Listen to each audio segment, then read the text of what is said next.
Hi guys, welcome to the Vinayaka Chavithi series part 2. మన వైజాగ్ లో Gajuwaka depot దగ్గర లంబోదర అసోసియేషన్ వాళ్ళు మన ఇండియాలోనే ఫస్ట్ టైం అతిపెద్ద బెల్లం వినాయకుడిని పెడుతున్నారు. నారా లోకేష్ గారి చేతుల మీదుగా బెల్లం వినాయకుడు నమూనా కూడా రిలీజ్ చేశారు.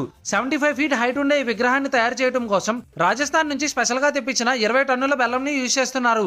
వినాయకుడికి ఎంతో ఇష్టమైన బెల్లంతో ఈ విగ్రహం తయారు చేయడం వలన సెప్టెంబర్ 7న వినాయక చవితి రోజు వేద పండితులతో విగ్రహానికి ప్రాణ ప్రతిష్ఠ చేసిన తర్వాత ఈ విగ్రహాన్ని పూజించిన వాళ్ళకి, దర్శనం చేసుకున్న వాళ్ళకి అందరికీ మంచి జరుగుతుంది. కోరిన కోరికలు తీరుతాయి. వినాయకుడు ప్రతి రూపంలోనూ ఉంటాడు.